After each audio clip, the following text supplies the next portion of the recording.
va commencer quand même, tant pis. Merci à toutes et à tous d'être ici pour cet atelier médecine du travail et réhabilitation.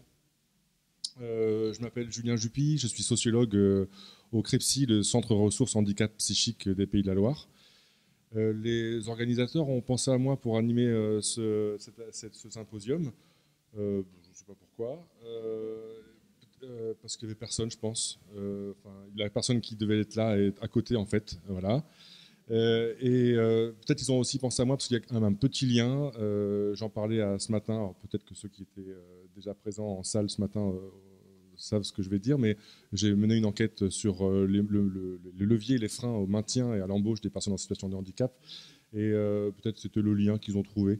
En tout cas, c'est ce que j'avais pu remarquer déjà, c'était les difficiles liens qu'il y a parfois entre les employeurs, la médecine du travail et tous les autres acteurs qui sont là dans la nébuleuse de l'insertion professionnelle, la difficile coopération, même juste identification en fait, des acteurs qui sont là. Donc j'avais dressé, je crois, que ceux qui étaient là un portrait un peu sombre de la réalité. Alors, mais je crois que cet après-midi, on va me donner tort. Et il y a plein d'initiatives qui sont mises en place justement pour faire que les choses aillent mieux. Voilà. Donc je ne vais pas faire une super introduction magnifique et tout le monde va pleurer, mais juste là pour passer maintenant la main et le micro aux premiers intervenants qui vont se présenter, s'il vous plaît. Donc, je suis Sébastien Dugas, je suis job coach sur un dispositif d'emploi accompagné en Loire-Atlantique, où on déploie ce dispositif depuis maintenant 4 ans. Lucille Poilane, job coach sur l'emploi accompagné. Vous verrez, nous on se déplace souvent à deux, on travaille en équipe et en binôme, c'est pour ça qu'on est là aujourd'hui tous les deux, pour mieux vous expliquer ce qu'on fait et notamment le lien avec la médecine du travail. Voilà, et je passe la parole à un médecin du travail. Bonjour à tous. Docteur Gara, donc je suis médecin du travail sur Saint-Herblain. J'interviendrai un petit peu plus tard dans le symposium, donc je vous expliquerai un petit peu mon activité et puis surtout un programme assez intéressant qui a été créé au CRESERC et qui s'appuie sur des liens solides entre la médecine du travail et le monde de l'insertion professionnelle.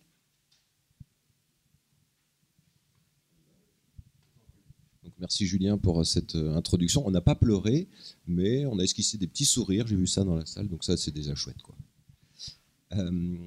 Donc aujourd'hui, avec Lucille, effectivement, on fait souvent les choses à deux. Ça c'est le principe du job coaching tel qu'on le déploie en Loire-Atlantique.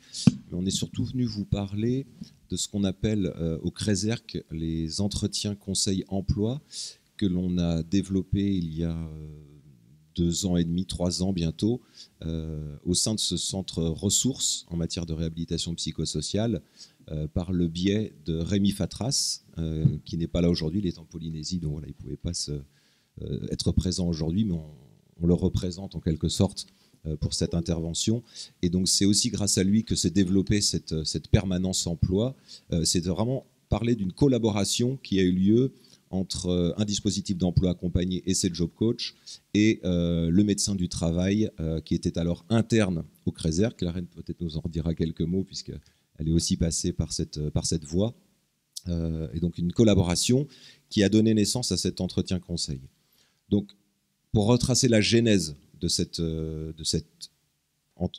permanence, on l'appelle plutôt permanence, c'est des personnes de Marseille, du Working First 13, je ne sais pas si certains les connaissent parmi vous, qui nous ont formés, nous les job coachs, à la méthode IPS, donc une méthode vraiment basée sur le rétablissement et donc empreint des valeurs de la réhabilitation psychosociale, qui nous a insufflé l'idée de se dire bah tiens, est-ce que vous ne mettriez pas en place des permanences emploi dans les lieux de soins psychiatriques pour que les bénéficiaires et les usagers de ces lieux de soins puissent peut-être avoir des réponses à leurs questions sur l'insertion professionnelle. Donc on s'est dit pourquoi, ça veut dire que c'est des personnes qui ne seraient pas accompagnées par notre collectif de job coach, mais qu'on verrait une fois lors d'une permanence. On s'est dit ok, banco, on y va, et on a déployé ça sur la Loire-Atlantique. auprès de pas mal de lieux de soins. On va y revenir tout à l'heure avec Lucille qui va nous détailler un petit peu tout ça, auprès de différents lieux de soins en Loire-Atlantique. Alors on sait que ça se fait ailleurs, à Marseille ça se fait aussi.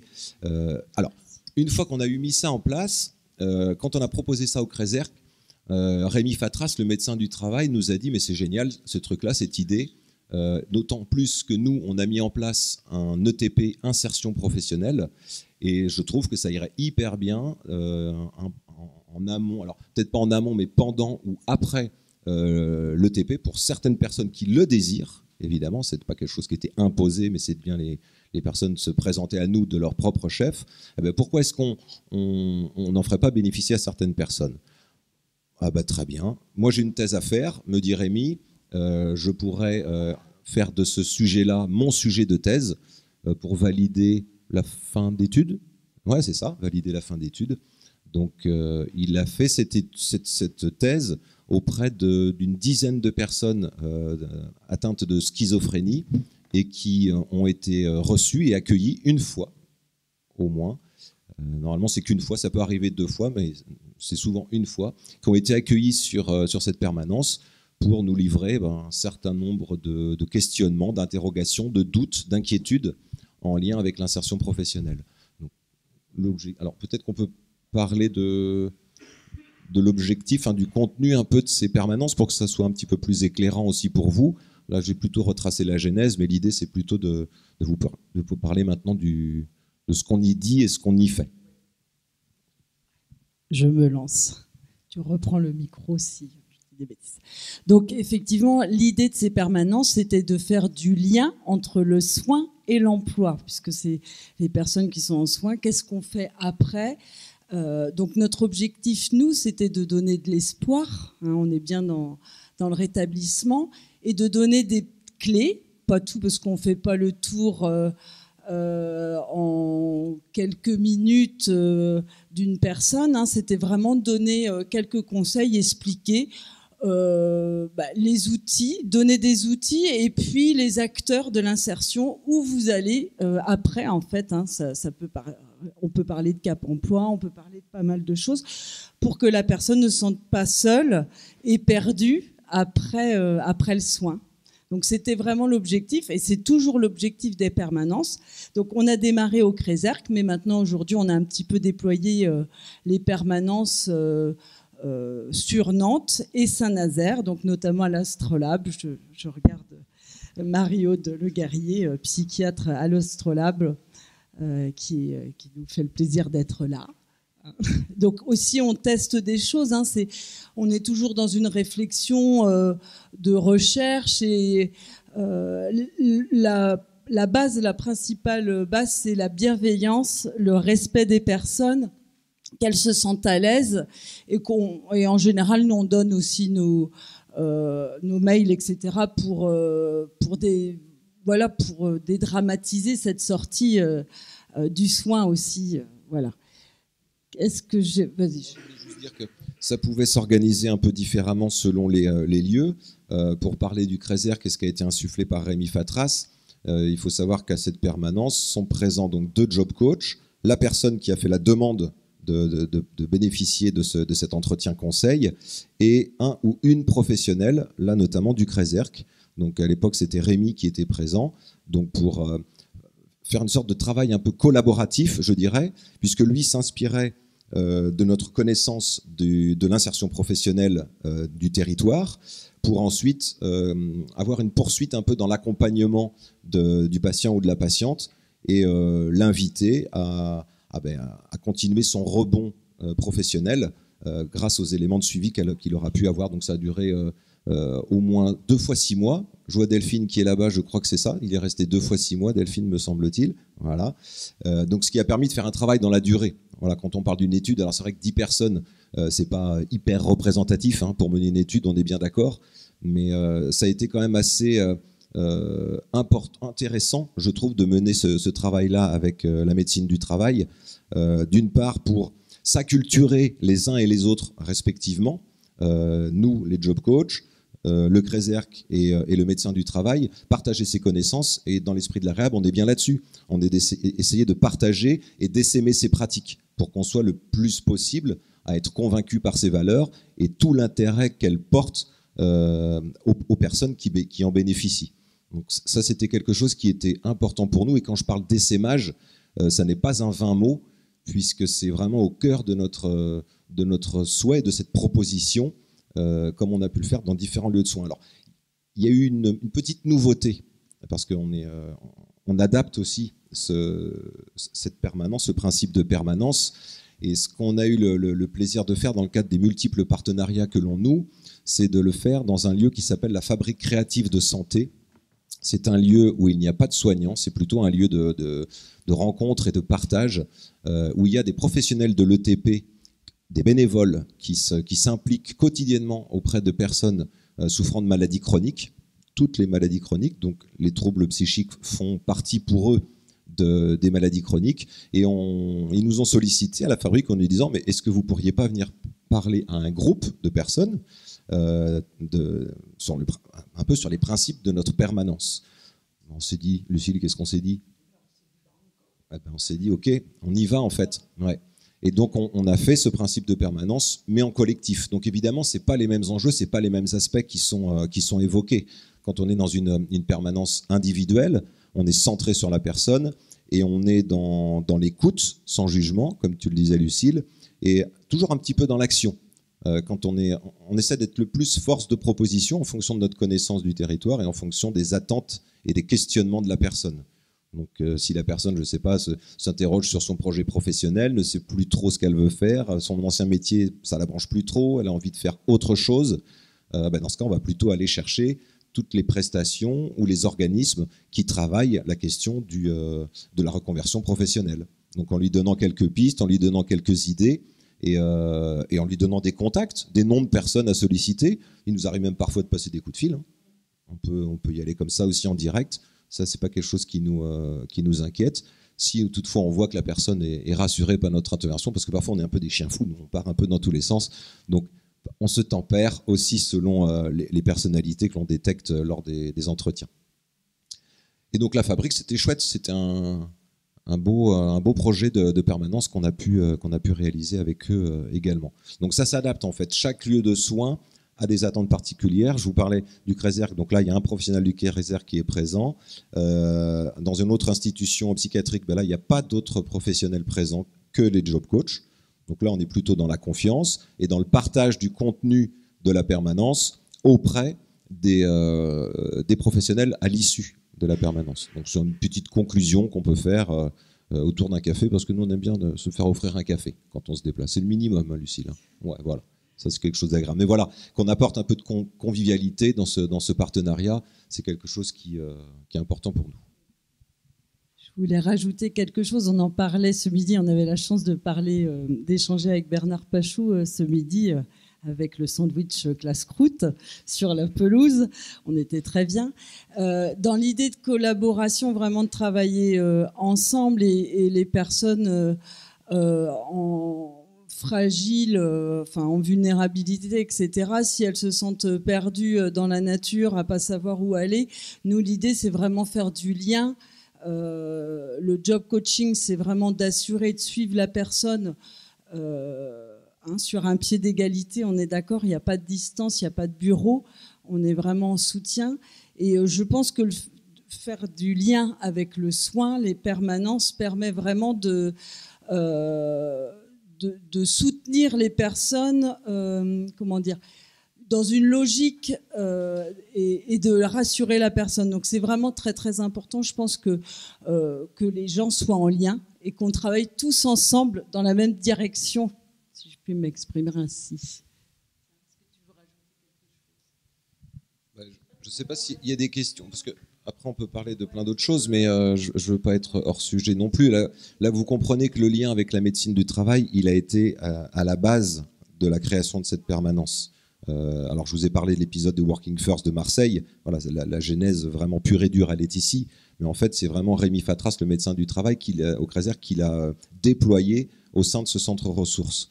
Mais en réalité, on gravite beaucoup autour de la réhabilitation psychosociale. De toute façon, un centre ressources ou un centre de proximité, on est vraiment là-dessus. Donc c'est ce qui guide notre action. Alors oui, nous on fait pas partie du milieu hospitalier, ça vous l'avez compris. On est vraiment sur le champ de l'insertion professionnelle. Excusez-moi, on a des acronymes nous aussi, un peu chiant. On fait partie de l'insertion professionnelle et du médico-social. Et je rejoins vraiment Lucille sur une chose hyper importante, c'est de créer du lien un maximum avec le soin, parce que ce dont on s'aperçoit, c'est qu'il y a de fortes difficultés de soins, ou en tout cas un retentissement psychique important sur les personnes. L'emploi comme facteur de rétablissement, oui, mais ça risque d'être un petit peu plus long et un peu plus difficile. Donc nous, nos partenaires les plus précieux à ce jour, c'est vraiment tous les infirmiers, les infirmières, les neuropsys, les psychologues, les psychiatres. C'est tous ces professionnels-là qui nous aident et qui aident les personnes au quotidien. Et on est en contact tout le temps avec ces gens-là. Et les médecins du travail. Mais là, les médecins du travail, pour nous, c'est vraiment sur le champ de l'emploi. Là, on sort de l'hospitalier. On est sur le champ de l'emploi. Julien, tu as dû en parler. Clarène, toi, tu étais au cœur de ça désormais. Donc, nous, les job coachs, quand il y a une difficulté en emploi, il faut qu'on soit présent.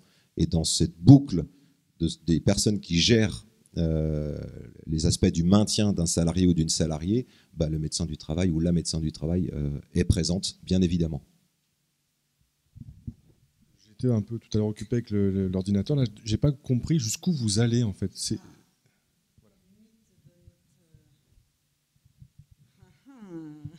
Les limites de notre suivi, tu veux dire ? Eh bien, à la base, on suit les personnes, des personnes qui peuvent être dans l'emploi. Donc, on fait du maintien dans l'emploi, sans limite de temps, où on aide les personnes en recherche d'emploi. Mais la différence, c'est qu'on prend la personne dans sa globalité. Et l'objectif, c'est de faire du lien. En fait, il y a une Damaris que j'accompagne dit que l'emploi accompagné, c'est le filet de sécurité du funambule. C'est un petit peu ça. En fait, on est toujours un petit peu présent sur tout. Donc, on peut parler logement, on peut parler de tout, de soins. Mais on va pas faire à la place, mais on peut accompagner. On peut accompagner vers le soin, on peut accompagner vers une assistante sociale ou un assistant social. Voilà. En fait, notre champ d'intervention est très vaste, mais on reste sur en fil conducteur l'emploi. Après, imaginez un coach qui est là quand vous avez besoin de parler, quand vous avez besoin d'être rassuré, quand vous avez besoin d'avancer. En fait, nous, on est juste là pour tenir un petit peu la selle du vélo au départ, et puis petit à petit, on lâche. Mais tant que la personne a besoin, on est là, sans limite de temps. Est-ce que c'était clair ou... Plus particulièrement sur la permanence, comme je vous disais tout à l'heure, c'est du one shot. C'est-à-dire que la personne que l'on accueille, on l'accueille une fois. Voilà, c'est ça. On répond vraiment à ces interrogations sur une fois. Parfois, il y a certains professionnels qui connaissent ces personnes, nous disent mais moi j'aimerais bien que cette personne vous la revoyiez une deuxième fois parce que c'était il y a 6 mois, il y a eu d'autres besoins, d'autres évolutions, elle a d'autres questionnements.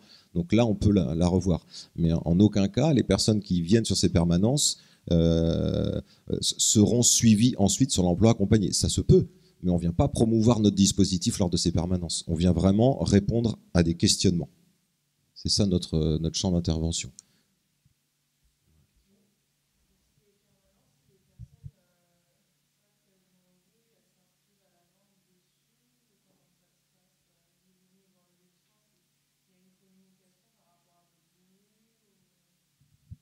Ouais, alors ça, nous, on ne sait pas trop comment s'organisent les lieux de soins. Ce qu'on sait, c'est que nous, en amont, on fait des propositions de dates à l'année. Donc ça veut dire que toutes les dates sont prévues pour chaque lieu de soins. Je sais que la prochaine au Crézerc, ce sera le 5 juillet, je crois, de mémoire. Donc voilà, ça on le sait. Donc ça veut dire que les professionnels ont ça en tête. Ils vont dire, tiens, il y a la permanence des job coachs qui va avoir lieu tel jour. Est-ce que ça t'intéresse ? Oui, non. L'avantage du Crézerc, un des avantages, c'est qu'ils ont le groupe Insertion Pro, le TP Insertion Professionnelle. Donc là, tout de suite, ça crée des liens avec cette permanence qui se font assez facilement, assez naturellement, quoi. Donc ouais, il y a une communication qui est faite.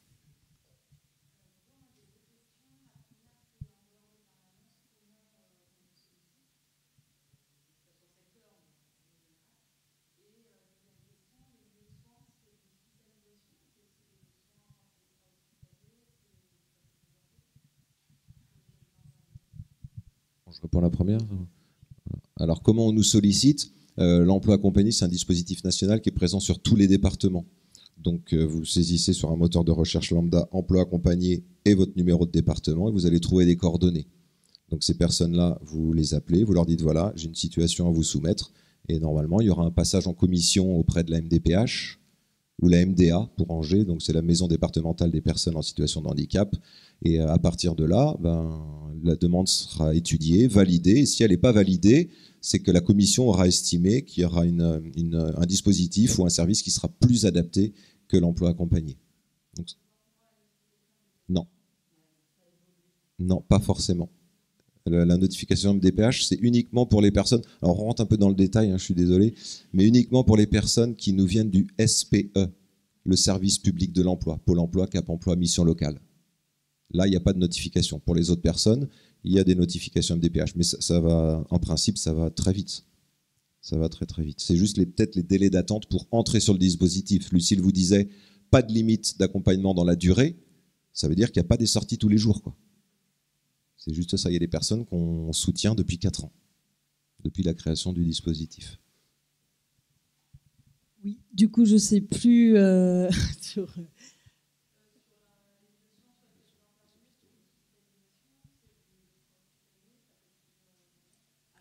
Alors. Oui, ouais, oui, CATTP, hôpital de jour, centre de proximité sur Saint-Nazaire. C'est l'unité de réhabilitation psychosociale. Ouais. Souvent dans ces lieux-là. Oui, on n'est pas à l'hôpital même, on est toujours sur des choses un petit peu parallèles où les personnes sont stabilisées ou pas, parce que je regarde. Tu veux intervenir, Marion ? Oui, notamment. Enfin, c'est vrai qu'en plus, nous, on apprend aussi le langage puisqu'on, par exemple, la stabilisation, on parle pas de la même chose quand j'échange avec Marie-Aude Le Guerrier qui est psychiatre, et puis nous, on parle pas quelqu'un de stabilisé, on dit pas la même chose, donc on a vraiment besoin d'échanger là-dessus. Mais je crois que je vais te donner le. Tiens.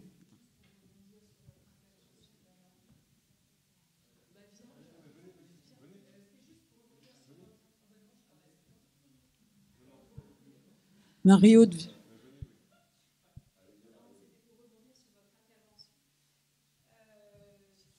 Le côté bienveillant de vos prises en charge et puis très flex, parce que nous, finalement, sur Saint-Nazaire, on n'a pas l'interface de la médecine du travail, donc effectivement, il faut s'adapter à nos demandes et vous nous avez bien aidé aussi sur le réseau en lien avec les AS. Ça, non, pour ce patient-là, ce ne sera pas du job coaching parce que ce sera plutôt de la réinsertion avec l'équivalent du CAP ou du Fort à Nantes qui serait. Enfin, voilà, ça nous a bien aidé. Nous, on n'a pas cette interface que vous avez, c'est précieux, la de médecine du travail. Donc, voilà, c'était pour rebondir là-dessus. Que c'est un chouette partenariat.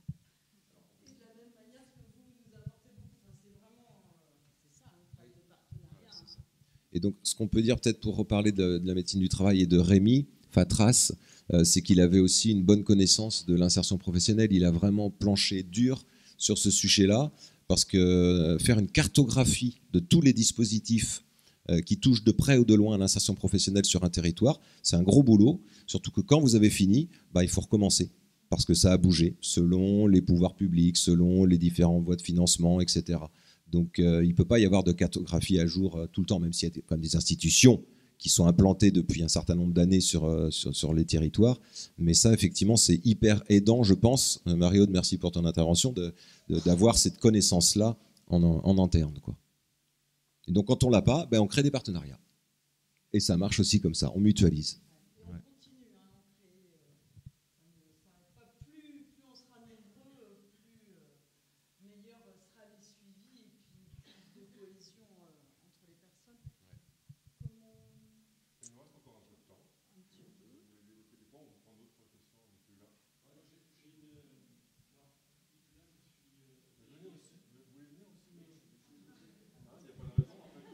C'est assez sympathique en fait. Venez, installez-vous.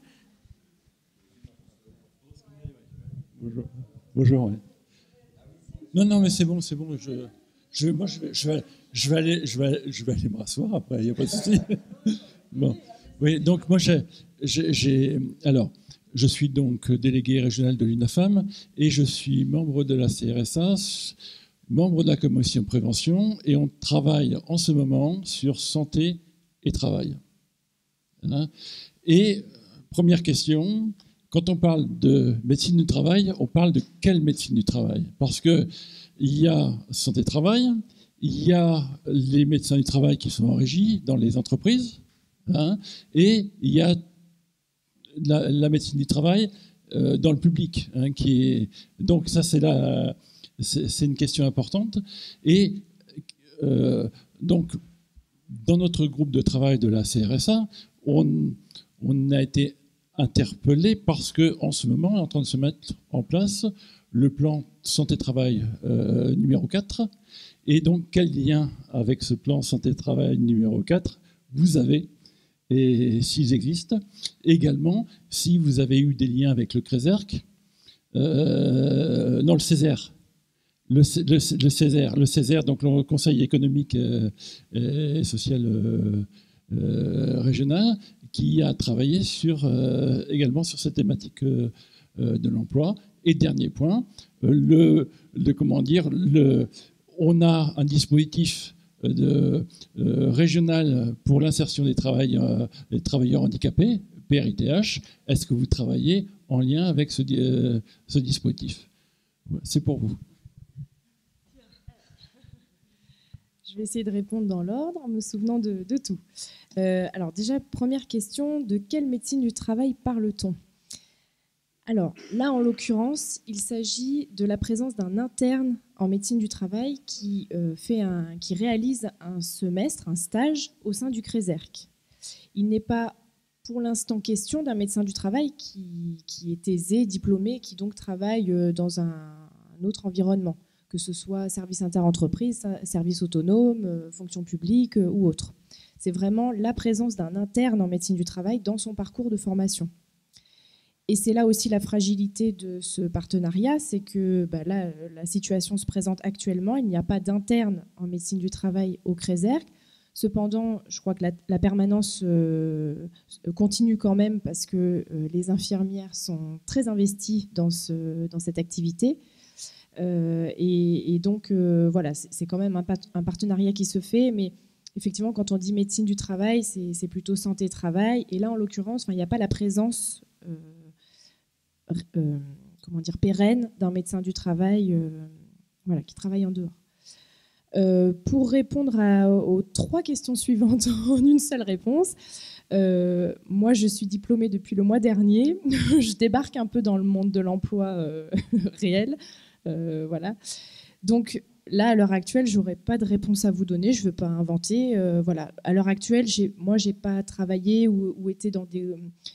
j'ai pas été inclus dans des groupes de travail sur ces thématiques. J'ai pas été en contact direct avec les structures dont vous avez parlé. Me concernant, là, j'aurais pas de réponse à vous apporter, mais j'imagine qu'il doit y en avoir. Peut-être que quelqu'un a des réponses éventuellement à donner ou...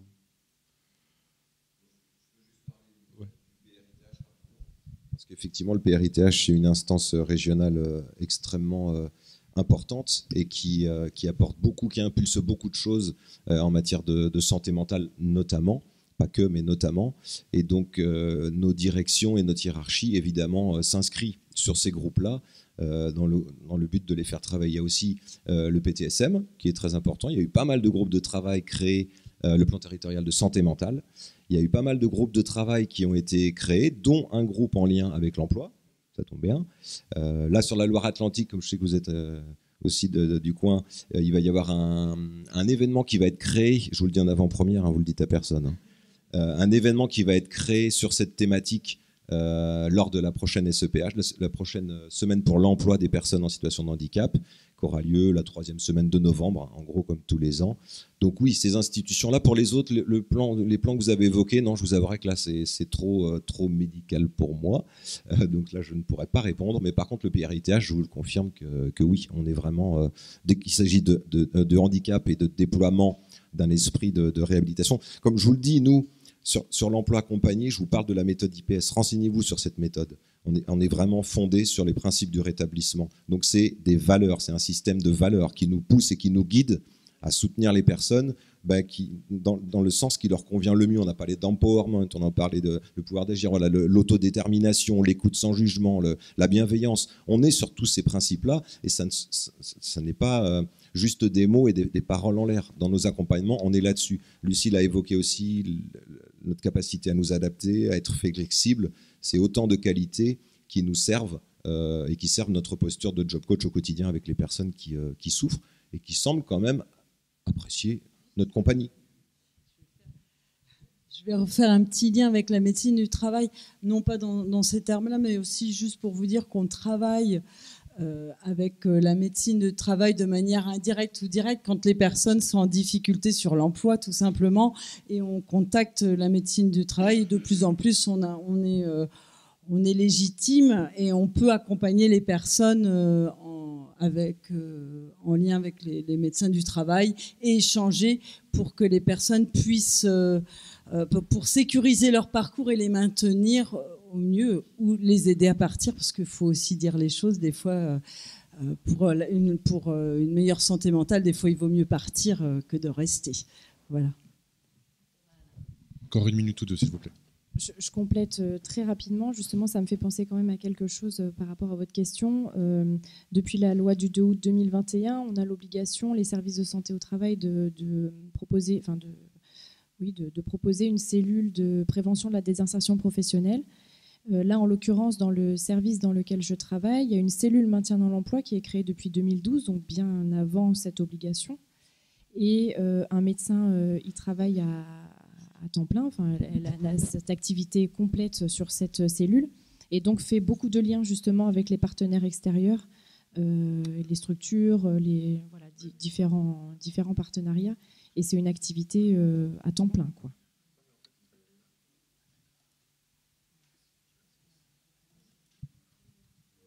Est-ce que vous avez d'autres questions ou on conclut tranquillement? Oui.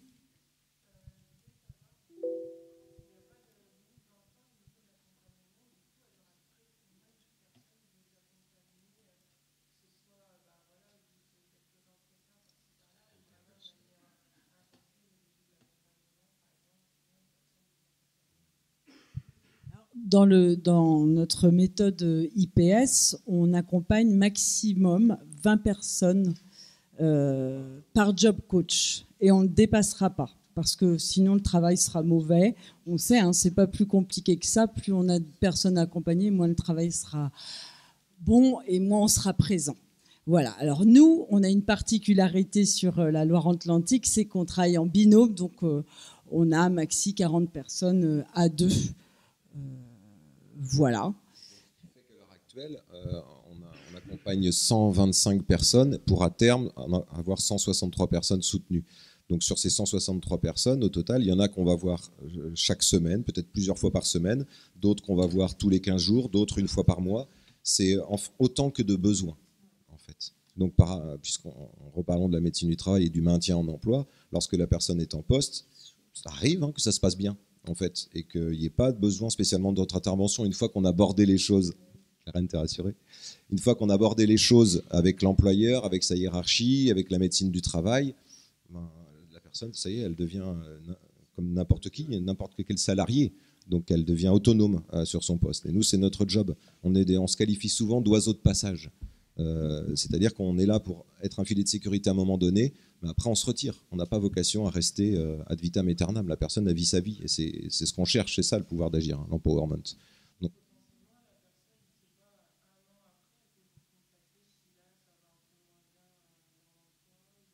tout à fait. Tant qu'elle ne prend pas la décision de dire moi je veux arrêter l'accompagnement des job coachs, on continuera effectivement et peut-être qu'on n'aura que des rendez-vous une fois tous les ans. C'est possible, ou 2 fois par an. On n'en a pas là de personnes qui nous appellent tous les ans. Hein. C'est plus régulier que ça. Hein. De toute façon, même quelqu'un qui va bien, il suffit qu'il y ait un collègue, des changements dans la vie de chacun. Des changements, on le vit. Donc nous, on est aussi là pour aider, accompagner dans le changement. Donc c'est quand même assez fréquent, même s'il y a des personnes qui nous demandent plus que d'autres, puisque nous, on intervient un petit peu partout. Ça peut être sur un entretien d'embauche, ça peut être pour accompagner où la personne a besoin, en tout cas. Voilà. Merci pour votre intervention croisée, et puis en plus croisée, mais on vous retrouve tout à l'heure pour votre intervention. Je vais passer la parole maintenant à Madame Gillot-Barrault de Grenoble, qui va nous parler de la collaboration médecine du travail et réhabilitation. Vous avez un micro à côté de vous. Oui, merci. Si vous voulez que je vous aide pour le PowerPoint, vous me dites. Non, je vais m'en sortir. Je vais rester dans ce coin parce que comme j'ai beaucoup de problèmes avec le PowerPoint. Alors cette idée de faire ce sympo là, c'est en échangeant avec Marion Hospitalier, on s'est aperçu que on essayait de créer des ponts avec la médecine du travail. Alors mon propos sera beaucoup plus médical. Je vais vous expliquer l'histoire d'un de pont, de liens fructueux entre le service de réhabilitation et le réseau REPSI et une clinique et le service de santé au travail du CHU de Grenoble.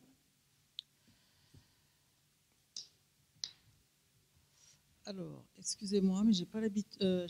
Voilà, hop. Alors, tout ça s'est construit, je dirais, à l'occasion de bonnes rencontres. Nous avons été sollicités, je dis nous, c'était le service de réhabilitation de Grenoble et le réseau REPSI, et aussi la clinique dans laquelle je travaillais à l'époque, la clinique du Dauphiné, pour présenter nos interventions de réhabilitation psychosociale et aussi le job coaching aux médecins du travail, qui étaient réunis sous l'égide du service universitaire. À l'issue de cet échange où tout le monde s'est un peu acculturé, je pense, les uns les autres, on s'est aperçu que les internes en médecine du travail recherchaient désespérément des stages en psychiatrie. Parce que, on le sait, la rhumatologie et la psychiatrie, ce sont les disciplines qui les concernent le plus.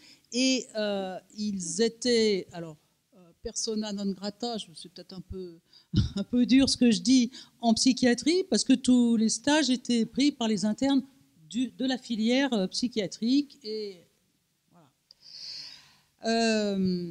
là, le prof de psychiatrie de Grenoble a eu une idée de génie en disant, oui, les internes en médecine du travail, je ne les veux pas trop dans le service universitaire, mais vous, à la clinique, vous cherchez des internes en psy, vous ne seriez pas intéressé. Et comme à l'époque, j'étais à la fois sur la clinique et que je cherchais des internes en psy et que je travaillais sur le réseau REPSI, et puis au réseau REPSI, ils seraient intéressés parce que vous faites la réhabilitation auprès de professionnels. Donc, ça serait pas mal de faire un poste pour les internes. Donc ça a été une bonne idée. De l'autre côté, au niveau du REPSI, on avait de plus en plus de situations de souffrance psychique apportées, je dirais, adressées par les travailleurs du secteur de l'emploi. C'est les 2/3 de nos demandes. Elles viennent de l'emploi. Et puis, ce tissage devenant très intéressant, je me suis laissé faire pour aller faire une consultation de psychiatrie au sein des consultations de pathologie professionnelle au service universitaire de médecine du travail au CHU de Grenoble. Ils n'avaient plus de psychiatre depuis très longtemps. Donc je me suis laissé avoir, mais c'était une bonne rencontre. Et pendant 1 an, donc, j'ai exercé ces consultations de pathologie professionnelle vraiment très intéressantes. Donc on a abouti à une acculturation mutuelle et puis l'envie d'aller plus loin. J'ai vraiment brouillé avec cette souris. Voilà. Donc on a ouvert, avec la bénédiction de tout le monde, donc de la psy et de la médecine du travail, un poste d'interne, un poste en psy pour les internes en médecine du travail. Donc ça s'est fait en 2019. Donc un poste partagé sur 2 sites, la clinique du Dauphiné, qui est un établissement privé de psychiatrie générale, qui reçoit toujours principalement des pathologies de type troubles de l'humeur, troubles anxieux, troubles de la personnalité, de l'adaptation, troubles addictifs, et puis des profils cognitifs particuliers, TSA, SDI, HPI, TDAH, avec des comorbidités psychiques. Et parmi cette clientèle de la clinique, il y avait une grosse demande autour du travail, de la souffrance au travail, de l'employabilité. Et puis le réseau REPSI, pour faire vite, qui est un GCSMS ayant pour objectif de faciliter les parcours de soins et de vie des personnes présentant des troubles psychiques complexes. Donc on fait du diagnostic, de l'orientation, de l'accompagnement au rétablissement, de la prévention sur des publics jeunes, souvent, souvent en transition âge adulte, pour qui il faut un logement et un emploi, alors qu'ils ont 18 ans. On sait que c'est quand même difficile pour tous. On fait des interventions individualisées selon le principe du case management. On réalise des bilans fonctionnels qui balayent donc tous les champs médicaux, insertion sociale, professionnelle. Et on a une équipe spécialisée en évaluation du handicap psychique qui est constituée par tous les adhérents de notre réseau, donc venant du champ sanitaire, médico-social, social, des pairs et des familles. Et donc, voilà, on promeut des interventions facilitant le rétablissement en lien avec le centre de réhabilitation psychosociale. Alors, vite fait, le projet pédagogique. Donc, on a bien structuré les choses. Les internes viennent un premier temps, pendant 2 mois, à la clinique et s'immergent, je dirais, dans la connaissance de la psy, parce que pour la plupart, ils n'ont jamais fait de stage et ils ne connaissent pas vraiment la psychiatrie. Donc pendant 2 mois, ils s'immergent en psychiatrie. Donc on leur a fait, vous voyez, une petite liste d'acquisitions à avoir en fin de stage. Et au bout de 2 mois, ils viennent mi-temps au REPSI et mi-temps à la clinique. Et dans le cadre du REPSI, le principal prérequis, c'est qu'ils connaissent les interventions d'évaluation et d'accompagnement type case manager dans le cadre d'un parcours de soins et d'insertion professionnelle, qu'ils connaissent la situation de handicap psychique, mais qu'ils connaissent aussi l'orientation rétablissement des soins. Donc, et aussi en lien avec le centre de réhabilitation psychosociale, le C3R, la connaissance des techniques IPS, le soutien à l'emploi, job coaching. Nous avons une personne au C3R, au REPSI. Donc voilà, donc il peut se former à différentes choses et aussi sur les 2 sites. À se former à l'éducation thérapeutique. Sur le tas, mais c'est important.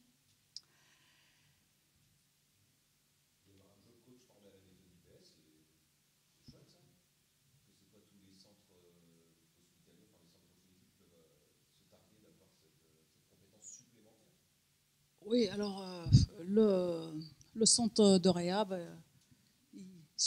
il y a des représentants qui sont là, dont la job coach. Enfin, l'IPS, ça a été la philosophie de départ. Voilà, Julien Dubroc a quand même bien œuvré à implanter cette philosophie. Alors, si on résume, je vous ai peut-être mis que les choses positives, mais sincèrement, tous les bilans qu'on fait à la fin de chaque stage, on ne voit pas trop de choses négatives. Tout le monde est content. Donc, c'est vraiment un deal gagnant-gagnant.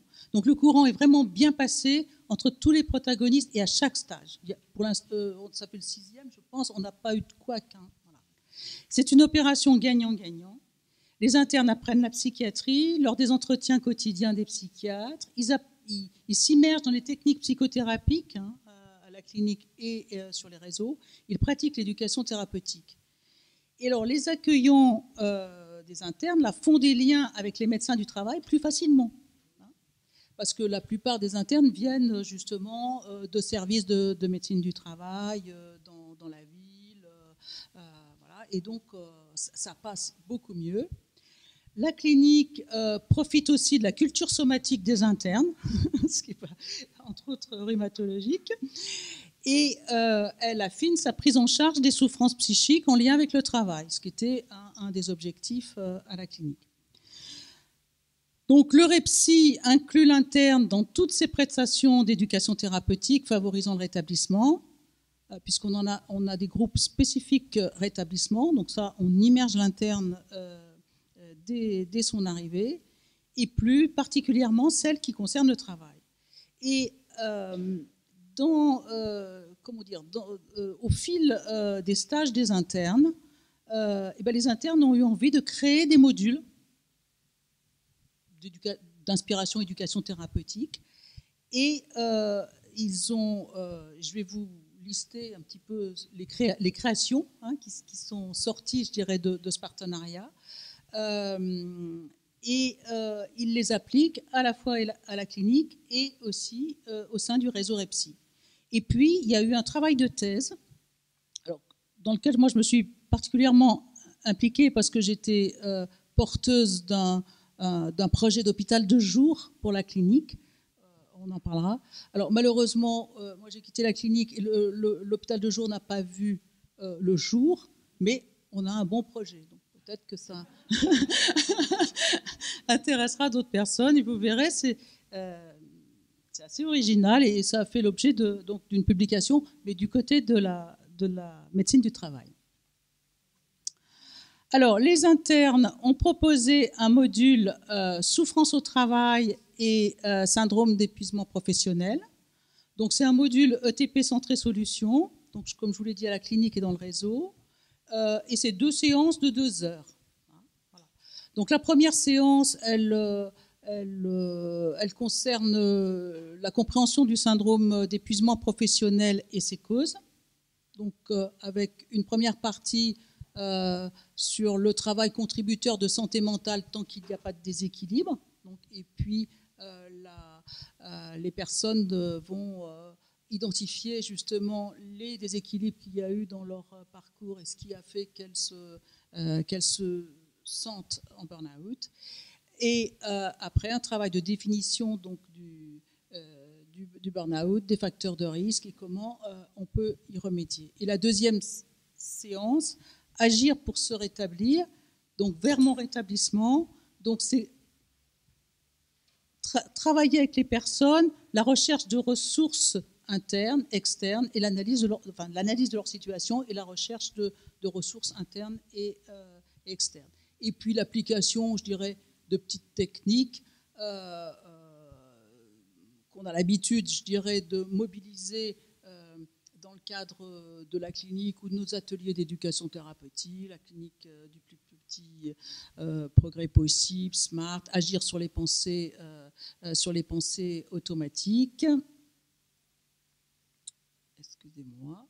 Et puis des règles d'hygiène de vie, donc rien d'extraordinaire en termes de modules d'éducation thérapeutique, mais la permanence des internes fait qu'ils sont toujours proposés en cycle régulier, et donc c'est une plus-value pour tout le monde. Et puis ils ont proposé un autre module qui s'appelle Préparer mon retour au travail, et qui est un petit peu un mode d'emploi d'utilisation de toutes les ressources, dont le médecin du travail, en sachant que le médecin du travail, souvent, il est vécu comme quelqu'un qui va agir pour mettre la personne de côté, ou à qui on divulgue des choses qu'on ne voudrait pas divulguer. Donc il y a vraiment tout un travail de compréhension du rôle du médecin du travail, et aussi de toutes les ressources comme la RQTH, qu'on peut faire valoir ou pas valoir. Donc l'idée, c'est il est jamais trop tôt pour se préparer à revenir au travail et être bien informé. Voilà. Alors, le projet de la clinique, c'était le projet d'hôpital de jour. C'est un hôpital de jour, je dirais, conventionnel en psychiatrie, mais avec une orientation spécifique sur la prise en charge des situations d'épuisement après exposition au stress, donc d'une manière générale, dont les situations de souffrance au travail. La philosophie, c'était des soins favorisant une prise en charge intensive, orientée rétablissement. Donc ça, c'était peut-être la petite originalité, avec reprise de la capacité d'agir, la notion d'un parcours pluridisciplinaire avec un réseau de partenaires. Donc toutes les valeurs, je dirais, de la réhabilitation psychosociale étaient mobilisées, je dirais, dans la philosophie générale de cet hôpital de jour et plus spécifiquement aussi pour la partie souffrance au travail. Donc le constat a été fait que la souffrance psychique au travail, ça concernait beaucoup de personnes, entre autres dans les personnes accueillies pour troubles dépressifs, troubles anxieux, troubles d'adaptation, troubles addictifs. La plupart étaient en position de difficulté ou de souffrance psychique au travail, certaines même étant éloignées du travail depuis longtemps. Le constat aussi, c'était qu'une prise en charge individuelle, bien souvent, n'était pas suffisante. Les personnes sont mises à l'écart par l'arrêt maladie, elles n'ont pas toujours accès à un travail psychologique, pas toujours à un traitement pharmaceutique. Donc le médecin généraliste, il n'est pas suffisant. Donc d'où l'idée de proposer une prise en charge en hôpital de jour. En plus, comme il fallait aussi, dans le cadre de projets d'hôpitaux de jour, il faut dire en quoi on est utile. La souffrance psychique en population active, c'est 33% de la patientèle d'un médecin généraliste. Et sur ces gens en souffrance, 76% sont en lien avec le travail. Donc des chiffres, voilà. Et quant à l'impact médico-économique, vous le savez tous, il est énorme.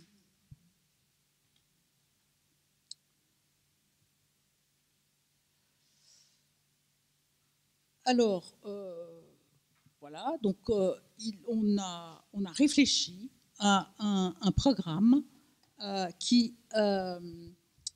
intégrerait le processus de rétablissement. Donc c'est un pari, parce que est-ce que le processus de rétablissement est applicable à des personnes en souffrance au travail? Alors nous on pensait que oui. Donc parce que c'est un processus, je dirais, profondément individuel, où la personne refonde ses valeurs, ses comportements et ses objectifs. Et le but, c'est de retrouver espoir et sens à sa vie tout en dépassant les conséquences de sa pathologie. Ça, c'est la vision, je dirais, du médecin du travail. Donc on l'a bien acculturé. Donc basé sur les besoins et les ressources du patient, ce qu'on ne fait pas toujours, et remettre la personne donc acteur de sa prise en charge. Alors, on s'est fondé sur les techniques de la réhabilitation psychosociale. Donc, un bilan éducatif partagé, la forte valeur ajoutée de l'éducation thérapeutique, la remédiation cognitive, parce qu'on sait souvent que les mauvaises capacités cognitives liées à la dépression, liées à tout un tas d'autres choses, font que ça pénalise énormément au travail. L'impact de thérapie cognitivo-comportementale, alors plus axé sur l'acte-thérapie, sur mindfulness, réduction du stress, gestion des émotions. La psychologie positive, parce qu'on était très branchés sur psychologie positive et visiblement les personnes accueillies à la clinique étaient très réceptives, et visiblement elles avançaient vite. Et puis le principe du case management. Donc on s'est vraiment fondé sur les techniques de réhabilitation psychosociale. Et puis des techniques associées, je dirais, qui étaient le fond de roulement aussi de la clinique, de l'hôpital de jour, et qui sont vraiment nécessaires, je dirais, comme amorçage à la reprise de confiance en soi, l'art-thérapie, l'ergothérapie, l'activité physique adaptée. Alors voilà donc mise en œuvre un petit peu ce parcours avec donc plusieurs phases. Une phase de bilan pluridisciplinaire avec l'intervention de psychiatres, de neuropsychos, d'infirmiers. Et puis, donc là, on est dans un parcours, je dirais, de réhabilitation, mais l'idée, c'est de faire intervenir à ce moment-là le médecin généraliste et le médecin du travail dans ce bilan, et donc de coordonner l'évaluation, le partage d'un premier constat.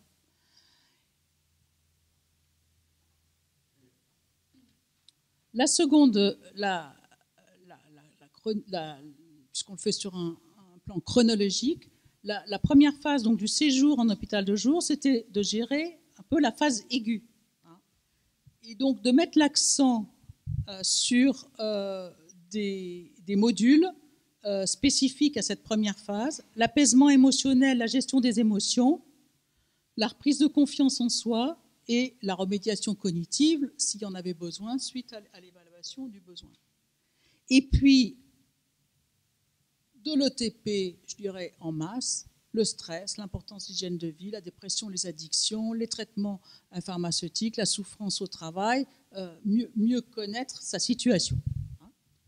Et puis toujours en fond de roulement, je dirais, les techniques associées. Et là, en première phase, toutes les études montrent que l'art-thérapie permet d'amorcer justement cette confiance en soi et d'être plus réceptif à ces modules et de mieux être à même de gérer sa phase aiguë.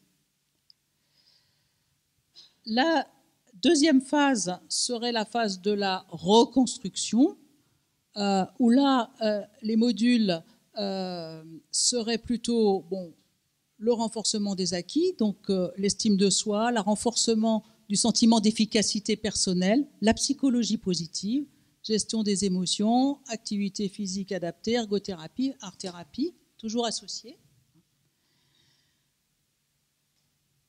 Et puis une troisième phase, alors en sachant que chaque phase est variable pour chaque personne, et que le séjour il est à la carte, suivi par un case manager, en lien avec le prescripteur, et puis les personnes, je dirais, de l'extérieur, le médecin généraliste, le médecin du travail.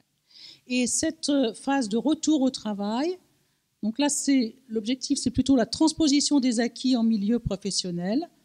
Donc, des modules centrés sur la notion d'équilibre entre vie personnelle et vie professionnelle, la notion de compétences retrouvées.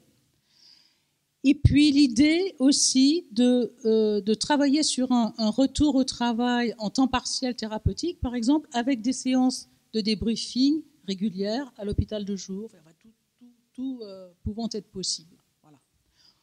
C'est un schéma idéal, évidemment, à expérimenter, puisque malheureusement, l'expérimentation n'a pas eu lieu alors que tout était prêt. Oui, et ben c'est bon, j'ai fini. Alors, qu'est-ce qu'on peut dire sur ce programme idéal ? Les avantages, c'est que c'est un parcours de soins élaboré à partir de techniques reconnues, qui a un aspect multidisciplinaire, ça a toujours montré son efficacité, que le patient reste dans son environnement personnel, mais bénéficie d'un suivi renforcé et réactif, et je dirais à la clé, il y avait aussi l'idée avec notre expérience du REPSI, de faire un réseau de partenaires spécifiques à ces situations de souffrance psychique au travail. Les limites, c'est que le rétablissement, il a quand même été décrit plus précisément pour des troubles psychiques chroniques, et que là, on n'est pas dans une situation chronique, donc c'est un pari.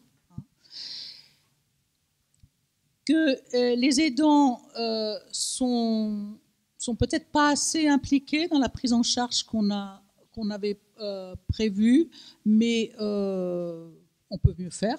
Ils ne sont pas exclus, mais il n'y avait rien qui avait été vraiment prévu spécifiquement. et puis que la souffrance psychique, elle a une cause multifactorielle, donc on sait bien qu'elle n'est pas uniquement liée au travail, mais je veux dire tout ce qu'on mobilise aussi de psychothérapie dans le cadre de la réhabilitation, c'est aussi là pour aborder ce type de...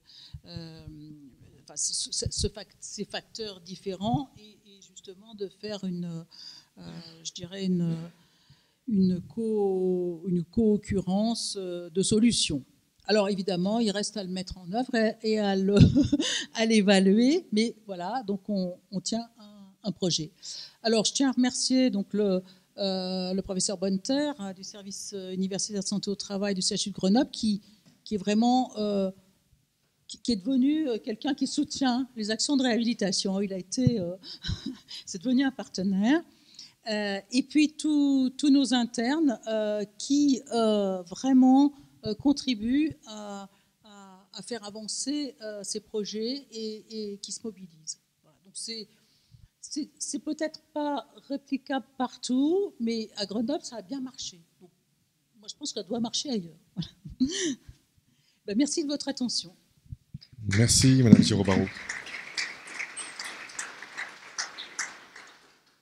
Est-ce que vous avez des questions ?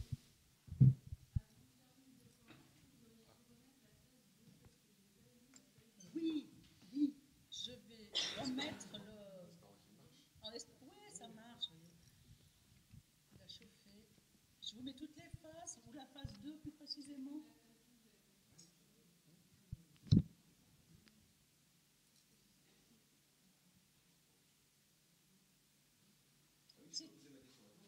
J'ai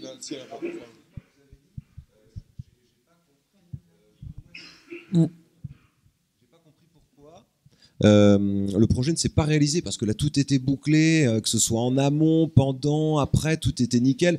Et moi, mais vous me vendez ça, je l'achète tout de suite. Donc qu'est-ce qui s'est passé ? On a prévu un petit voyage à Grenoble d'ailleurs pour voir un petit peu comment vous faites sur le terrain.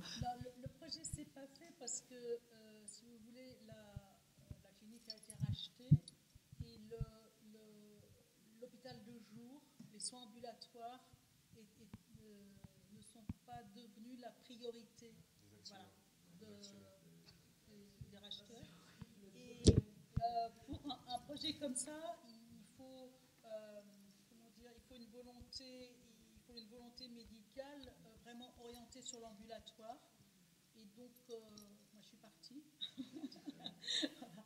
Donc, mais bon, il y en a qui peuvent le reprendre.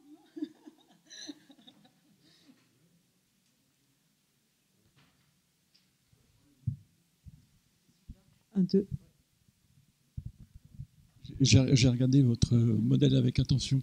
Et dans la souffrance au travail, c'est une personne au sein d'une équipe. Et le lien social dans l'entreprise est fondamental. Et la communication, comment on communique entre collègues au sein d'une entreprise, est une dimension qui est importante. Et je ne le mesure pas dans votre présentation. Moi, j'ai une expérience en tant que salarié, en tant que représentant du personnel, où j'étais membre d'une commission santé mentale à l'intérieur de l'entreprise, et on avait une expérience de co-développement qui n'était pas donnée à dimension santé mentale. J'ai voulu voir ce qui s'y passait et j'ai trouvé que c'était époustouflant dans la réussite que ça portait au sein d'entreprise, notamment sur les liens entre les personnes, basé sur la communication non violente, analyse grille de Palo Alto et puis groupe de travail sur un modèle qui était développé par les Canadiens, paillettes et champagne, ça donne envie. Hein. Donc, et donc, oui, votre démarche, je l'approuve, mais je vous interroge sur cette partie lien social à l'intérieur de l'entreprise. Ce qu'apporte le job coaching quand il accompagne des équipes, quand il va voir le manager, quand il... C'est sur cette dimension-là que j'aimerais avoir des éclaircissements.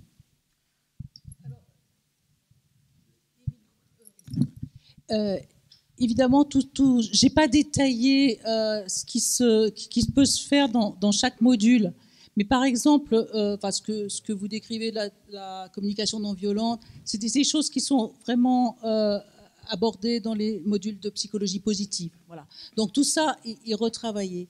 Et ce que je n'ai, faute, je dirais, d'avoir expérimenté ce modèle, c'est qu'il était adossé sur un réseau de partenaires. Donc, bien sûr, les job coachs avec qui on travaille et avec qui justement accompagnent dans l'entreprise. Et dans le réseau de partenaires, notre idée aussi, c'était d'y amener les employeurs. On avait prévu d'aller travailler avec le MEDEF. Voilà, il y a à Grenoble, et je crois aussi que c'est pour ça qu'on a prospéré, le courant de réhabilitation a prospéré à Grenoble. Il y a une énorme volonté associative, il y a une énorme volonté collaborative. Les gens se parlent et travaillent entre eux. Je ne dis pas qu'il n'y a pas des choses pas belles au niveau, je dirais au niveau de l'emploi, mais les gens sont ouverts. Et on peut travailler ensemble. Donc toute cette dimension, elle aurait mérité d'être travaillée dans ce réseau de partenaires, d'autant plus qu'on a l'infrastructure, je dirais, et le savoir-faire avec le réseau REPSI. Donc on voulait faire une espèce de branche travail. Voilà.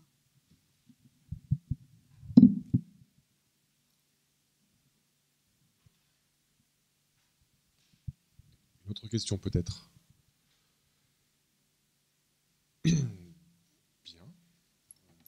Merci beaucoup.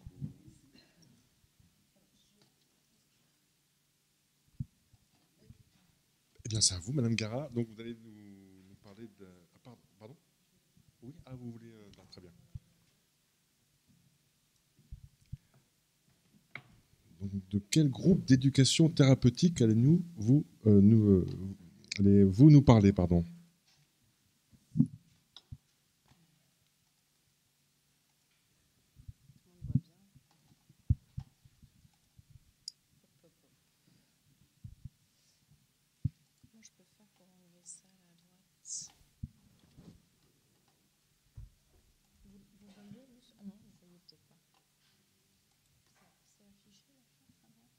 C'est pas bien grave.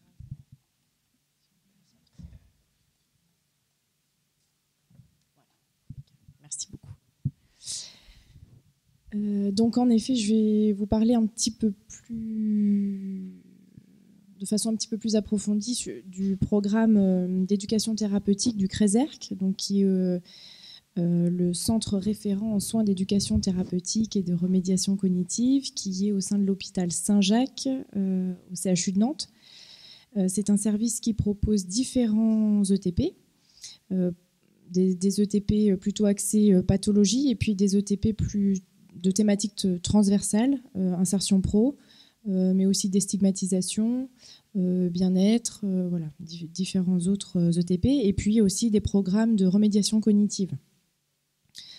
Donc moi, en effet, je suis médecin du travail au sein d'un service inter-entreprise à Saint-Herblain, donc proche de Nantes.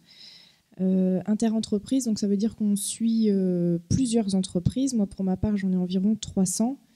Et on suit à peu près en moyenne chaque médecin du travail de ce service entre 4000 et 5000 salariés.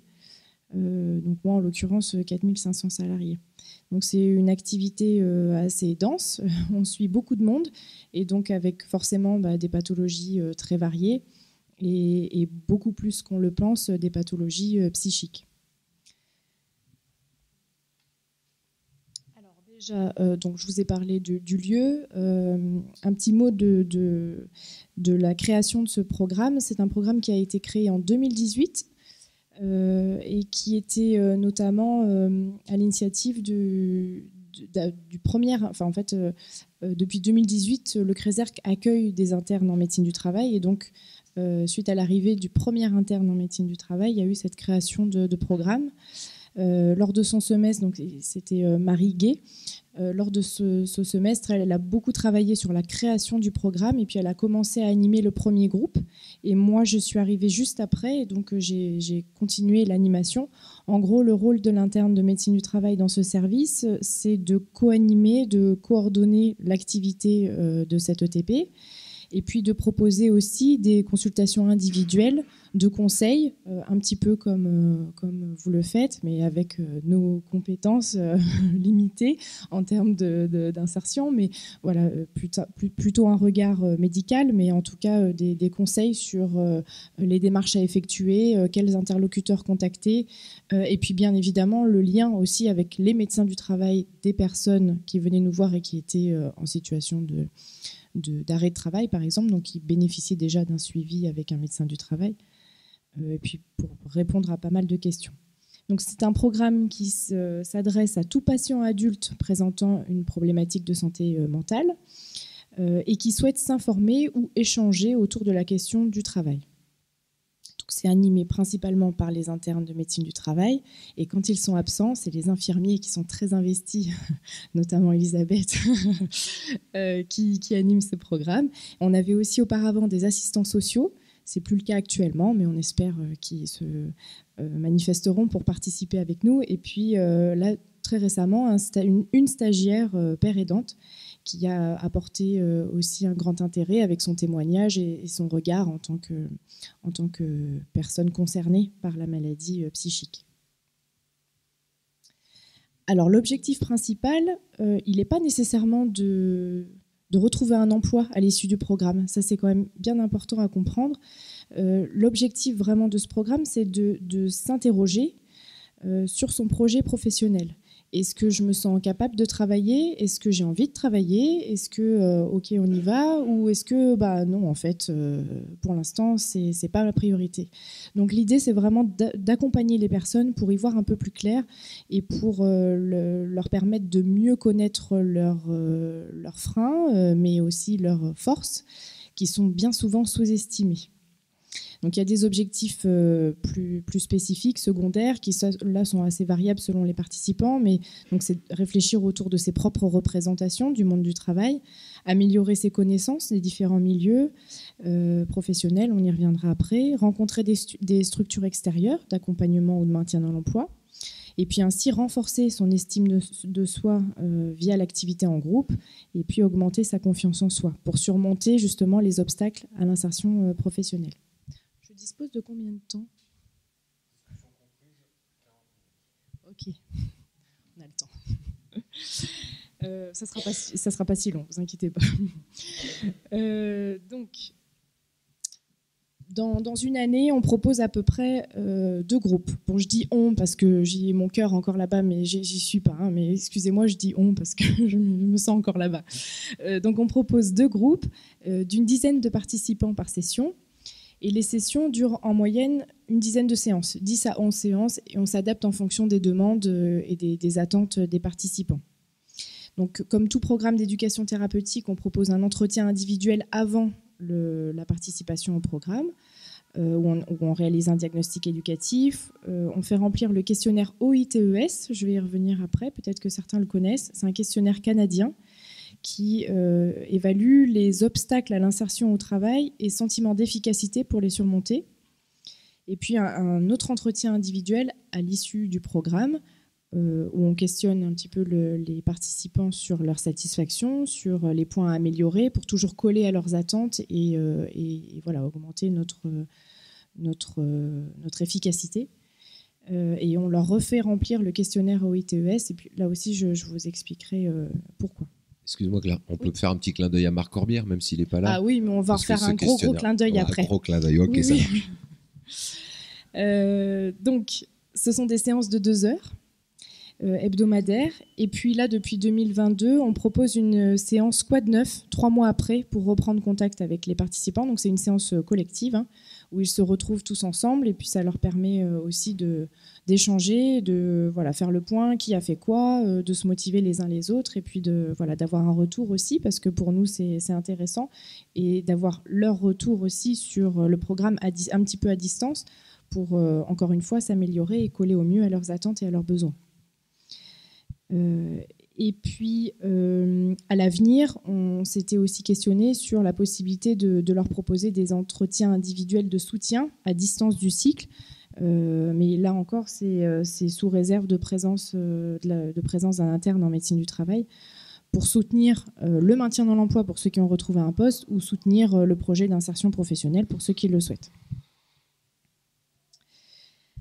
Alors, là, je voulais juste rapidement vous présenter les outils qu'on utilise pour l'entretien préalable. Donc, tout d'abord, une frise de vie professionnelle. On reprend un petit peu les expériences passées, formation, ça peut être des stages aussi. Enfin, voilà, toutes les expériences que le patient semble pertinentes à mentionner.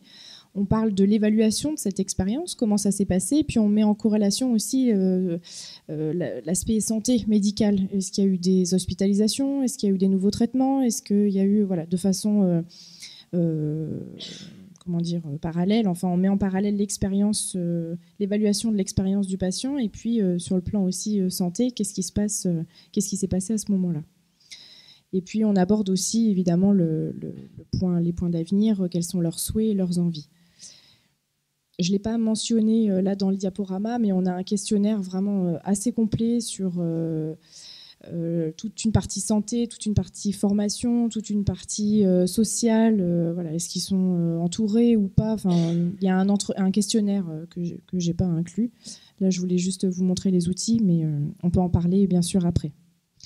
On a aussi une étoile des compétences qui nous permet de cibler les connaissances des personnes et puis leurs forces ou leurs freins.